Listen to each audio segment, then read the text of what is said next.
Good morning. I thought I would, on this beautifully sunny day, just give a quick explanation of what a shamanic healer is, shamanic practitioner, as opposed to a shaman. So the original word shaman comes from Siberia. The original people up in Siberia who led a shamanic lifestyle, and a shaman was somebody, a medicine man really, and the word means to see in the dark. So these people were able to move between worlds, to move through dimensions, and to heal people in order to do that.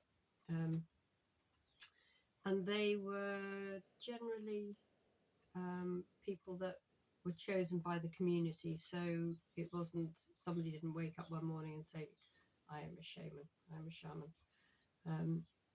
They quite often went through a really dark night of the soul, a sort of shamanic death, which means that they quite often had nervous breakdowns or some mental health problems that sent them into a deep, dark spiral. And when they came out the other end, they were able to see, to have visions, and to heal people through that process. And they never called themselves shamans. The community referred to them as the shaman, the healer. And it was very much a Siberian, North Russian word, concept, if you like. I mean, you don't find shaman in the Americas. A lot of people refer to the Peruvian medicine men as shaman, but that word is really primarily a Siberian word. It's not a South American word. And it's kind of been misused over the years to refer to somebody who can heal by working with spirits of animal spirits, plant spirits, etc. And so, and the North American Indian people, the Native Americans, don't use the word shaman at all. They are medicine men or women who do the same sort of thing. They still go on shamanic journeys to help retrieve soul essences and that kind of thing, and to clear energies through vibration through the drum. But it's not a word that was ever used in North American communities. And so we get to these days, and the word shaman is bandied around all over the place. People call themselves shamans. Sort of self-appointed. There are some people that are true to the word, in so much as that they have remembered their spiritual strengths in order to heal people, and they have been appointed by their community, and the word shaman has been used to describe them. Personally, I like the word medicine man, medicine woman much better. It kind of doesn't have such a trigger ring to it, really, and really just describes what people are doing, is that they're offering their wisdom in order to help other people see their own medicine. And so, today we have a lot of people that are trained, me included, in shamanic medicines, shamanic healing. And although we're not necessarily brought up in those traditional cultures, we use the same methods, if you like, but in a more holistic way, in a more no, that's not the right way, in a more modern way, if you like. still sticking to certain lineages as a general rule. So some people um, will stick to South American lineages, some people stick to the North American, some people are shamanic, some people um, work with the Norse ways of healing. And as Europeans, you know, we've kind of lost our original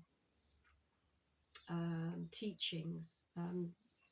For some reason, you know, they have been lost over time, maybe because the Romans came, you know, the witch hunts, people hid their ability to heal others because of persecution and what have you.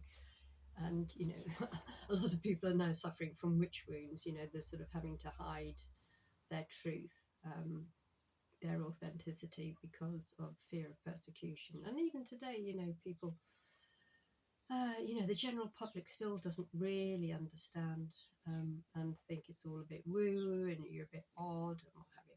Anyway, a shamanic healer or a shamanic practitioner like myself has trained in maybe just one lineage, maybe a few, maybe it's quite an eclectic mix of different traditions, but they're all basically saying the same thing. You know, we all have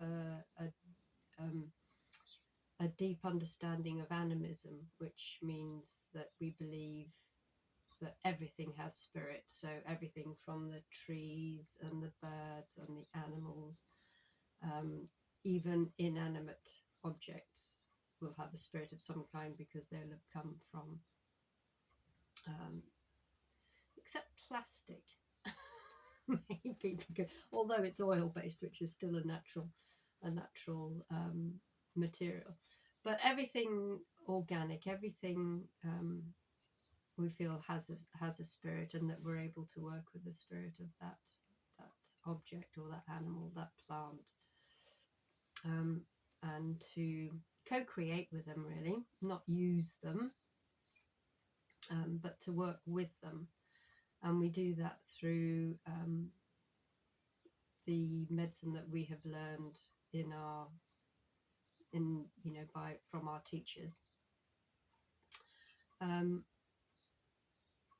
so, yeah, so not to be confused with the word shaman and shamanic healer, which, you know, they're basically both doing very similar jobs, except one is the very old traditional way of recognizing somebody that has special abilities to heal and that the community has put them in this position. Shamanic healers today are kind of self-appointed, if you like, but you know, obviously if you're not able to work with the medicine, you won't get very far. You know, spirit doesn't help you if you're not following the protocols, if you're not following the rituals and the ceremonies, and you're not really embedded in nature, and that it's really just a way of making money, or, you know, creating some kind of name for yourself on a monetary basis rather than a spiritual or medicine basis. So really, that's how I just thought I'd clear that up. And as for, you know, I would call myself a shamanic healer, meaning that I work along a couple of different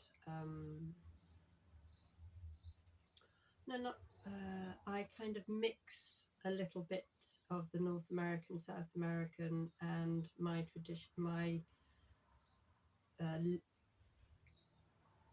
ancestral lineage of herbalism and folklore of, you know, this land here. And it's not a case of mixing it all into a big mix, but I use the basis of the Lakota teachings, Black Elk's teachings, which are very grounding, and they just make a lot of sense to me. It's no airy fairy stuff. It's really down to earth, um, feet on the ground, um, but able to bring the medicine that is, we work with spirit to bring the medicine into to help people. And it's very much about being a space holder for clients. Not, they don't come to me just for to be healed and then go away and forget about it.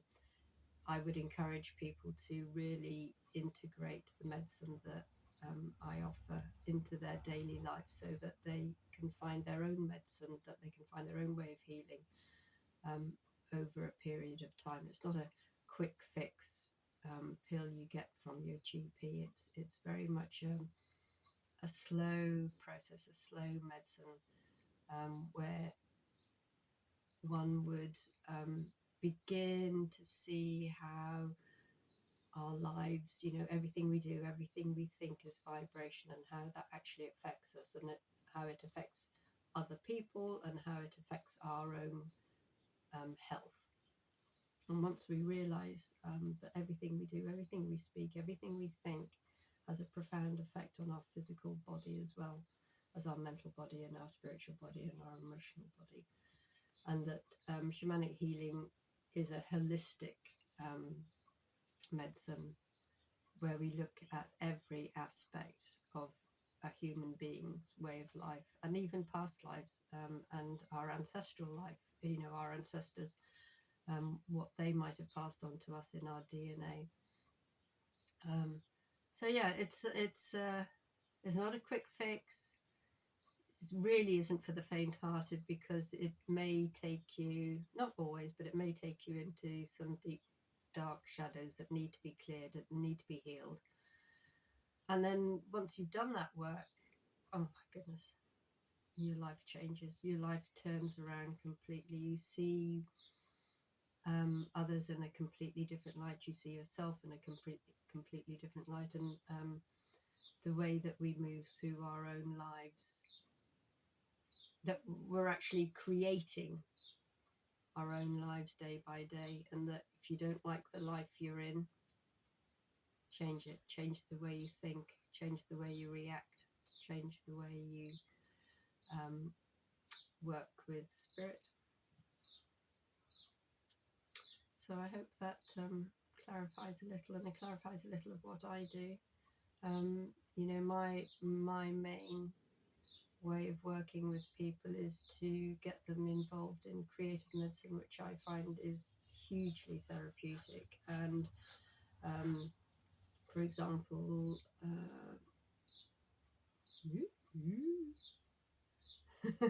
medicine shields, that's my chanupa, that's my sacred pipe hanging there.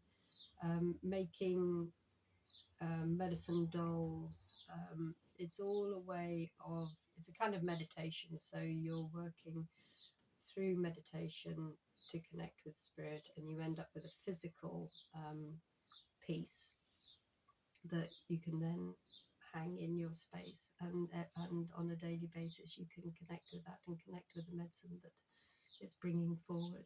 And especially, drum making, hanging up here is my double-sided medicine drum, which was the Inipi lodge, for sweat lodges.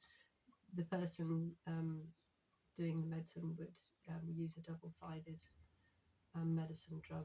There's a space between the two heads, between the skins, where the vibration reverberates, and these drums just sing. So that's a very special tool to have in your medicine tool kit, if you like.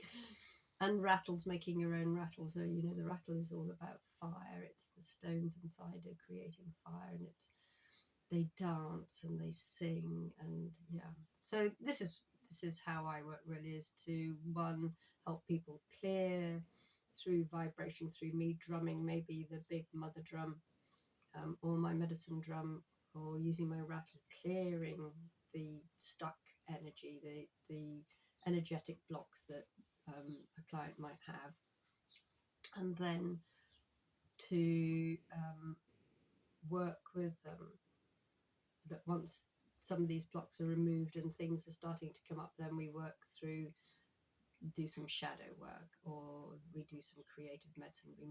We make things, and yeah, it's super transformational.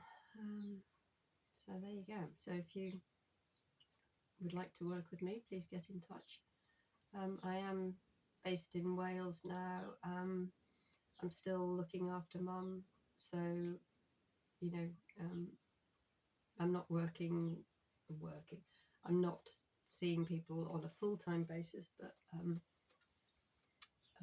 if you're able to be a little flexible, then I definitely have room to work with you. Go have a look at my website, and hope to see you on the next video. Please like and subscribe. It all helps. I hate this bit, but hey ho, we're living in a time where we need to reach people around the world, and the way that we do that is to do these short videos, and hope people just give us all a helping hand and press that thumbs up button and subscribe, and I'll see you all again soon. Ciao.